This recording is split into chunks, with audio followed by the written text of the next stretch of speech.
میں نے جب سے ہوش سنبھالا تھا میں ایک کوٹھے پر تھی۔ یہاں لڑکیاں تیار ہو کر ناچتیں جبکہ مجھے یہاں کی مالکن نے چھپا کر رکھا تھا کہ کوئی دیکھ نہ لے، اور روز رات کو آ کر وہ میرے پاؤں دھوتی اور کہتی صرف ایک بار مجھے وہ راز بتا دو جو تمہیں معلوم ہے، جبکہ میں یہی سوچتی رہ جاتی کہ کون سا راز۔ جب ایک دن میں بستر پر لیٹی تھی، جب ہاتھ سرخ ہونے لگے اور سر درد سے پھٹنے لگا، جب ایک لڑکی میرے پاس آئی اور بولی، مالکن جو راز تم سے پوچھتی ہے وہ دراصل مجھے معلوم ہے۔ اور پھر مجھ پر قیامت تب ٹوٹی جب اس نے اپنی قمیض۔ میں کمرے کے چھوٹے سے روشن دان سے باہر کا منظر دیکھ رہی تھی۔ میرا دل چاہ رہا تھا کہ میں اس کمرے سے نکلوں اور اس منظر کا حصہ بن جاؤں۔ یہ رنگ، یہ خوشبو، یہ آوازیں، یہ سب میرے دل کو اپنی طرف کھینچتی تھی۔ جب بچپن سے میں یہ سب دیکھتی آئی تھی، سنتی آئی تھی، لیکن کبھی اس منظر کا حصہ نہ بن سکی تھی۔ شاید میری قسمت اسی کمرے تک محدود ہو کر رہ گئی تھی۔ میں نے جب اس سے ہوش سنبھالا تھا، اپنے ارد گرد یہی سب کچھ دیکھا تھا، لیکن اس کے باوجود بھی میں اس سب سے بہت دور تھی، اور اس کی وجہ ریشما بائی تھی۔ ریشما بائی اس کوٹھے کی بڑی طوائف تھی۔ اس کے حکم سے یہاں سب سانس لیتے تھے، اور وہی طے کرتی تھی کہ کون کب کس لڑکی کو رقص کرنا ہے تو کون سے مردوں کا دل لبھائے گی۔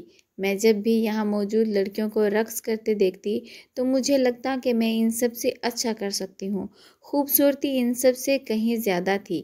میرے اندر وہ ادائیں تھیں جو یہاں کی کسی لڑکی میں نہیں تھیں، لیکن پتہ نہیں کیا بات تھی کہ ریشما بائی نے مجھے دنیا کی نظروں سے چھپا کر رکھا تھا۔ یہاں آنے والا ہر گاہک میری موجودگی سے بے خبر تھا۔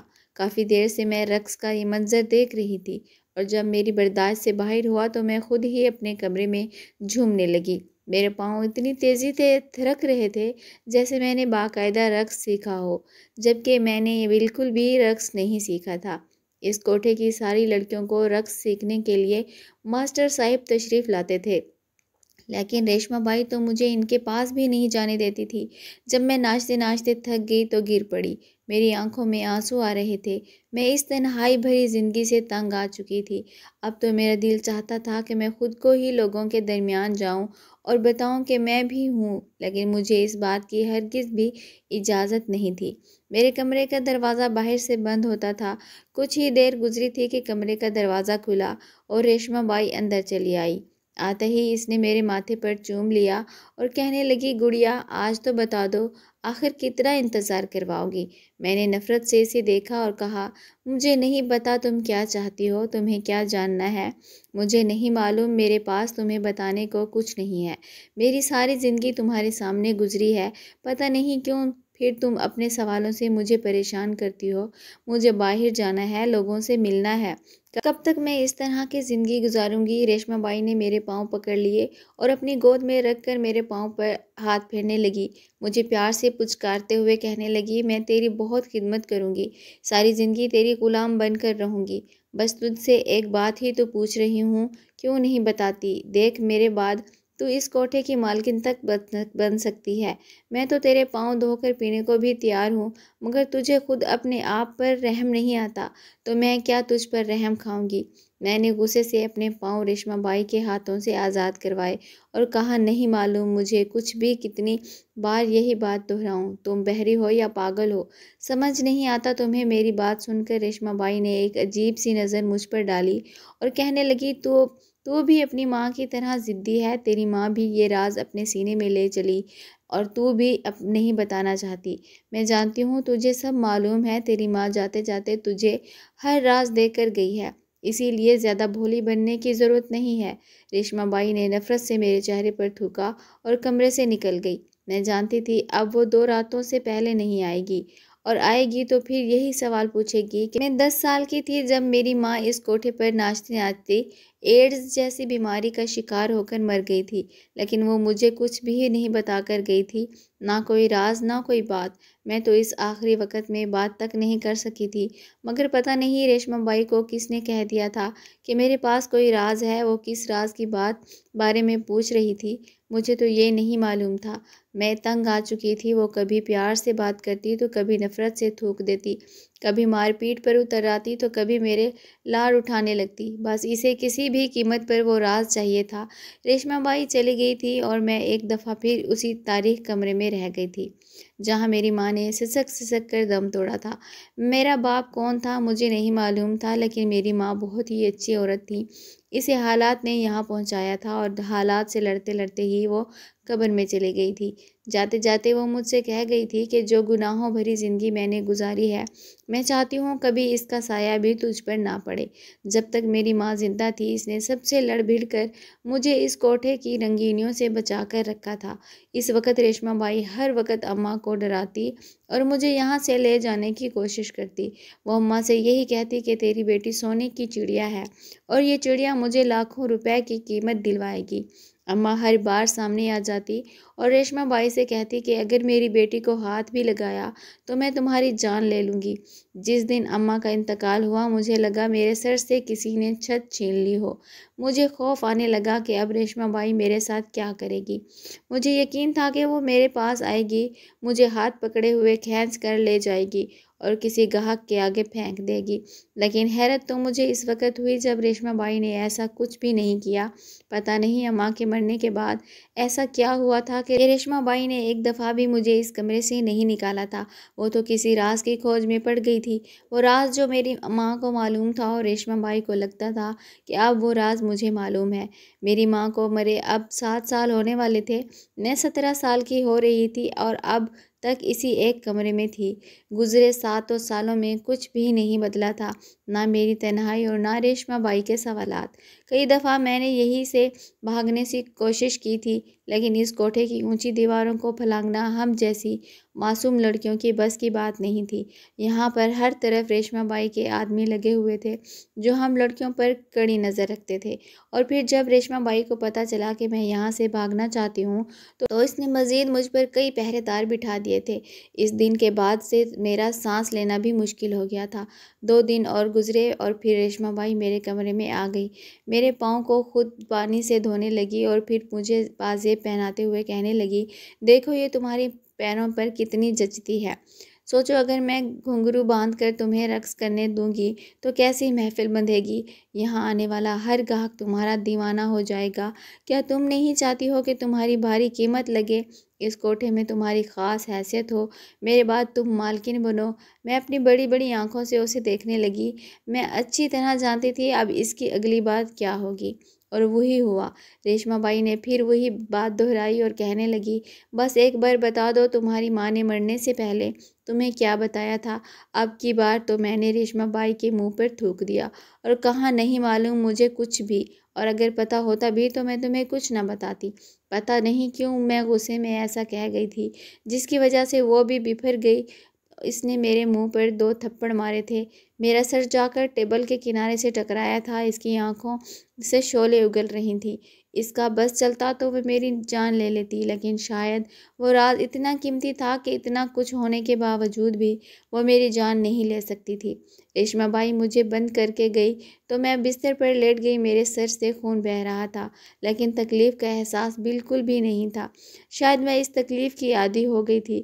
اپنی ماں کے تکیے پر آنسو بہاتے میں سوچنے لگی کہ یہ کس راز کی بات ہے، ایسا کیا پتہ تھا میری ماں کو جو ریشما بائی کے لیے جاننا اس قدر ضروری ہے کہ میں نے اس کے منہ پر تھوک دیا، پھر بھی اس نے میرا گلا نہیں دبایا۔ یہی سوچتے سوچتے میرے سر میں شدید ٹیسیں اٹھنے لگیں۔ اکثر ہی میرے سر میں درد ہوتا تھا، لیکن یہ ٹیسیں تو آج بڑھتی ہی جا رہی تھیں۔ شاید اس چوٹ کا اثر تھا جو ٹیبل سے ٹکرانے پر میرے سر پر لگی تھی۔ میری نظر ہاتھوں پر پڑی تو وہ سرخ ہو رہے تھے۔ شاید درد کی شدت سے میں نے مٹھیاں بھینچی تھیں اور یہ اس کا نتیجہ تھا۔ میں اپنا سر زور زور سے تکیے پر مارنے لگی کہ شاید اسی طرح درد کچھ کم ہو جائے۔ کافی دیر گزرنے لگی، لیکن درد تھا کہ کم ہی نہیں ہو رہا تھا، اور پھر کمرے کا دروازہ کھلنے کی آواز آئی تو میں چونک اٹھی۔ ایسا کبھی نہیں ہوا تھا کہ ایک ہی رات میں ریشما بائی 2 دفعہ میرے کمرے میں آئے کچھ دیر پہلے ہی تو وہ اس قدر غصے میں نکلی تھی، کیا سچ میں وہ میری جان لینے آ گئی تھی؟ یہ سوچ کر میں گھبرا گئی۔ میری نظر دروازے پر جمی ہوئی تھی، تالا کھلا تھا اور پھر میں نے دیکھا تھا کہ دروازہ کھول کر اندر آنے والی ریشمہ بائی نہیں بلکہ شبو تھی۔ وہ اس کوٹھے کی ایک پرانی طوائف تھی، لیکن آج تک کبھی میرے کمرے میں نہیں آئی تھی۔ میں حیرت زدہ نظروں سے اسے دیکھ رہی تھی۔ اس کا یہاں کیا کام تھا؟ کیا ریشمہ بائی نے اسے یہاں بھیجا تھا، یا وہ مجھے مارنے آئی تھی، یا پھر وہ بھی وہی سوال پوچھنے آئی تھی جس کا جواب ریشمہ بائی کو نہیں مل رہا تھا؟ مگر شبو کے انداز دیکھ کر مجھے لگ رہا تھا کہ بات کوئی اور ہے۔ وہ بالکل چوروں کی طرح میرے کمرے میں آئی تھی۔ آتے ہی اس نے دروازہ واپس بند کر دیا تھا اور دبے پاؤں میرے بستر تک چلی آئی تھی۔ مجھے یقین ہو گیا تھا کہ وہ ریشمہ بائی سے نظر بچا کر یہاں آئی ہے۔ وہ میرے بستر پر بیٹھی اور میرے سر سے نکلتا خون دیکھ کر اس نے اپنے دوپٹے کو پھاڑ کر میرے سر پر پٹی باندھی، ٹیبل پر رکھا گلاس اٹھا کر مجھے پانی پلایا، میرے ماتھے کو چوم کر کہنے لگی، پتہ ہے گڑیا، تم مجھے بیٹی کی طرح عزیز ہو۔ تمہاری ماں میری پکی سہیلی تھی، ہم دونوں ہمیشہ سے ایک ساتھ رہے ہیں۔ وہ تمہیں لے کر بہت ہی فکر مند رہتی تھی۔ وہ نہیں چاہتی تھی کہ تم اس کوٹھے پر رقص کرو یا دوسرے مردوں کے بستر کی زینت بنو۔ تمہاری ماں ایک بہت نیک عورت تھی، اسے تمہارا باپ یہاں بیچ کر گیا تھا۔ دراصل تمہاری ماں کا تعلق ایک بہت ہی غریب خاندان سے تھا، لیکن تمہاری ماں بہت خوبصورت تھی اور یہی دیکھ کر تمہارے باپ نے اس سے شادی کی تھی۔ لیکن دوسری شادی وہ ایک رئیس زادہ تھا جس نے اپنی گھر والوں سے چھپا کر تمہاری ماں کو بیوی بنایا تھا، اور پھر جب تمہارے باپ کے گھر والوں کو پتہ چلا کہ تمہارے باپ نے ایک غریب لڑکی سے دوسری شادی کی ہوئی ہے تو انہوں نے تمہارے باپ کو مجبور کیا کہ وہ تمہاری ماں کو چھوڑ دے۔ تمہارا باپ اکثر اپنی عیاشی کی خاطر ہمارے کوٹھے پر آیا کرتا تھا، اسی لیے جب اسے تمہاری ماں کو چھوڑنے کا کہا گیا تو اس نے سوچا کیوں نہ لگے ہاتھوں پیسہ بھی بنا لیا جائے۔ اسے تمہاری ماں سے محبت تو تھی نہیں، وہ تو بس وقتی طور پر اپنی خواہش پوری کرنا چاہتا تھا، اور نکاح کر کے نام پر وہ یہ کام کر چکا تھا۔ اسی لیے اس نے تمہاری ماں کو طلاق دی اور پھر یہاں لا کر ریشمہ بائی کے ہاتھوں فروخت کر دیا۔ تمہارے باپ کو نہیں معلوم تھا کہ تمہاری ماں پیٹ سے ہے، اور یہ بات تمہاری ماں کو بھی نہیں پتہ تھی۔ جب تمہاری ماں یہاں آئی تو وہ صدمے سے نڈھال تھی۔ یہ بات اس پر کسی قیامت کی طرح تھی کہ جس شوہر کے ساتھ اس نے وفاداری کی تھی، اس شوہر نے اسے بیچ ڈالا تھا۔ ریشمہ بائی نے تمہاری ماں کو یہ سوچ کر اس کے حال پر چھوڑ دیا تھا کہ 2-4 دن میں تمہاری ماں کی حالت سنبھل جائے گی، لیکن ان 2-4 دنوں میں یہ بات کھلی کہ تمہاری ماں پیٹ سے ہے۔ ریشمہ بائی نے بہت کوشش کی کہ تمہاری ماں کا حمل گر جائے تاکہ تمہاری ماں کی خوبصورتی برقرار رہے، لیکن وہ ایسا نہ کر پائی۔ تمہاری ماں ہر وقت اپنے کمرے میں رہتی اور جائے نماز بجھا کر نہ جانے کیا کیا دعائیں مانگتی رہتی۔ میری اس سے بڑی گہری دوستی ہوتی چلی گئی تھی اور میں جان گئی تھی کہ وہ نیک ہے اور وہ اس گندگی کی دلدل میں نہیں پھنسنا چاہتی ہے، لیکن قسمت کے لکھے کو کون ٹال سکتا ہے۔ 9 مہینے تک تو اس نے اپنے آپ کو بچا لیا، لیکن جیسے ہی تمہاری پیدائش ہوئی، ریشمہ بائی نے زبردستی اسے ناچنے پر مجبور کر دیا۔ تمہاری ماں دوسروں کے بستر تک تو نہ جاتی، لیکن ان کے آگے رقص ضرور کرتی تھی، کیونکہ اگر وہ یہ نہ کرتی تو ریشمہ بائی تمہارے دودھ کا انتظام نہ کرتی اور تم بھوک سے بلک بلک کر روتی۔ تمہاری ماں نے تمہاری خاطر اپنے آپ کو دوسروں کے آگے پیش کر دیا۔ دن گزرتے گئے، تم بڑی ہونے لگی اور پھر پتہ چلا کہ تمہاری ماں کو ایڈز ہو گیا ہے، کیونکہ تمہارے باپ کو ایڈز تھا۔ یہ بیماری وہ تمہارے باپ سے لے کر آئی تھی۔ اس بیماری کو تمہاری ماں نے غنیمت جانا، کیونکہ سب لوگ اس سے دور بھاگنے لگے تھے۔ اب نہ ہی اسے رقص کی محفلوں میں حصہ بنایا جاتا تھا اور نہ ہی کسی مرد کے بستر تک جانے کے لیے دباؤ ڈالا جاتا۔ تمہاری ماں ہر وقت کمرے میں بند ہو کر عبادت کرتی تھی اور قرآن پاک کی تلاوت کرتی رہتی تھی۔ تمہاری ماں پر زور زبردستی کرنے والا نہیں تھا۔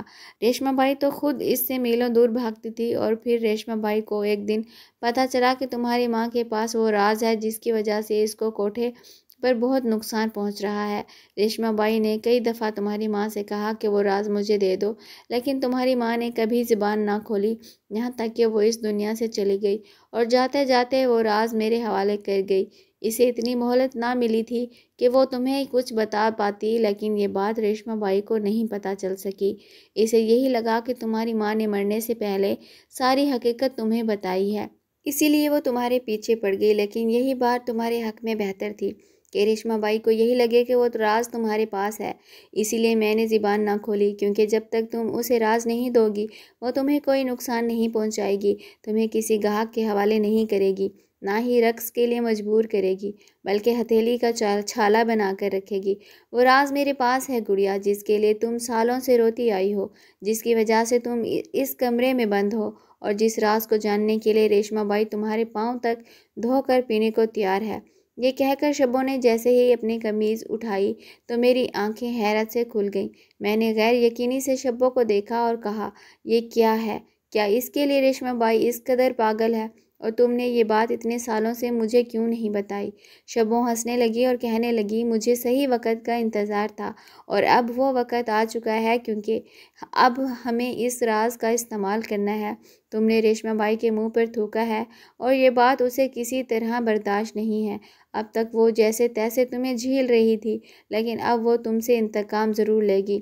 جتنے غصے سے وہ تمہارے کمرے سے نکلی ہے، میں جانتی ہوں کہ اب وہ خاموش نہیں بیٹھے گی، اور میں نہیں چاہتی کہ تم اس کے انتقام کی بھیٹ چڑھو۔ اس لیے اب تم اس راز کا استعمال کرو اور اپنے آپ کو محفوظ کرو۔ آج تک اس راز کو تمہاری ماں نے یہاں کی دوسری لڑکیوں کے لیے استعمال کیا ہے، آج تمہاری باری ہے، تمہاری ماں کی نیکی تمہارے کام آنے والی ہے۔ شبو نے اپنی قمیض میں سے کاغذ کا وہ ایک ٹکڑا نکال کر میرے ہاتھ پر رکھ دیا اور کہنے لگی، میری دعائیں تمہارے ساتھ ہیں، میں نے تمہاری ماں سے جو وعدہ کیا تھا آج اسے پورا کر دیا۔ مجھے سب کچھ بتا کر شبو واپس چلی گئی، اور میں اب ہکا بکا سی اس کاغذ کو دیکھنے لگی۔ وہ ایک بہت بڑا سا نقشہ تھا، اس حویلی کا نقشہ، اس کوٹھے کا نقشہ، اور اس نقشے میں ایک چور راستہ تھا، وہ چور راستہ جو شاید پرانے وقتوں میں بنایا گیا تھا۔ یہ حویلی بہت پرانے زمانے کی تھی، اور اس زمانے میں ایسے چور راستے بنائے جاتے تھے تاکہ دشمن سے ہی حفاظت کی جا سکے، لیکن اس کوٹھے پر یہ چور راستہ ان لڑکیوں کی مدد کرتا تھا جو یہاں سے بھاگنا چاہتی تھیں، جنہیں دھوکے سے یہاں لایا جاتا تھا، اغوا کر کے یا پھر زبردستی پکڑ کر۔ یہ نقشہ بھی پرانے زمانے کا ہی تھا، کیونکہ جگہ جگہ سے مٹا ہوا تھا۔ شبو نے بتایا تھا کہ اپنی زندگی کے آخری دنوں میں جب میری ماں نے قرآن پاک کی تلاوت شروع کی تو اسے یہ نقشہ اس قرآن پاک میں سے ملا تھا۔ اس وقت میری ماں کو نہیں معلوم تھا کہ یہ نقشہ کس چیز کا ہے۔ میری ماں نے یہ نقشہ شبو کو دکھایا تو وہ دیکھتے ہی پہچان گئی کہ یہ اسی حویلی کا نقشہ ہے، اور پھر ان دونوں نے مل کر وہ چور راستہ تلاش کر لیا۔ شاید یہ نقشہ اب تک کسی کے ہاتھ اس لیے نہیں لگا تھا کیونکہ اس طوائف خانے میں قرآن پاک کھولنے والا کوئی نہیں تھا، اسی لیے کسی کو فلاح کا راستہ بھی نہیں مل سکا۔ اور جب میری ماں نے قرآن پاک کی تلاوت کی تو اسے یہ نقشہ ملا۔ یہاں ایسی بہت سی لڑکیاں آتی تھیں جن کی حالت بہت خراب ہوتی اور وہ واپس بھی جانا چاہتی تھیں۔ میری ماں اس نقشے پر موجود چور راستے کی مدد سے انہیں راتوں رات یہاں سے فرار کروا دیا کرتی تھی، اور ریشما بائی کو بھنک تک نہ پڑتی تھی۔ کافی عرصہ تک تو ریشما بائی دیوانی ہوتی رہی کہ اس کی خریدی ہوئی لڑکیاں یہاں سے کیسے فرار ہوتی ہیں۔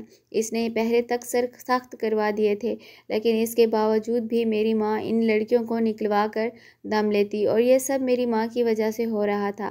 یہ بات ریشما بائی کو اس وقت پتہ چلی جب میری ماں کا آخری وقت چل رہا تھا۔ میری ماں مرنے والی تھی، پر کسی طرح کی کوئی دھمکی اثر نہیں کرتی تھی۔ ریشما بائی نے بہت کوشش کی کہ وہ نقشہ اسے مل جائے۔ وہ چاہتی تو مجھے اور میری ماں کو مارنے کے بعد اس راز کو ہمیشہ کے لیے راز رکھ سکتی تھی، لیکن اس چور راستے کی ضرورت ریشما بائی کو خود بھی تھی، کیونکہ اکثر پولیس والے یہاں آ کر ریڈ مارا کرتے تھے اور پھر ریشما بائی کو لاکھوں روپے کھلانے پڑتے تھے۔ اگر یہ چور راستہ ریشما بائی کو مل جاتا تو وہ اپنے گاہکوں کو اس راستے سے موقع پر فرار کروا کر لاکھوں روپے بچا سکتی تھی۔ اس کوٹھے پر بڑے بڑے نامور سیاست دان بھی آتے تھے، اور یہ راستہ ان کے لیے بھی استعمال ہو سکتا تھا۔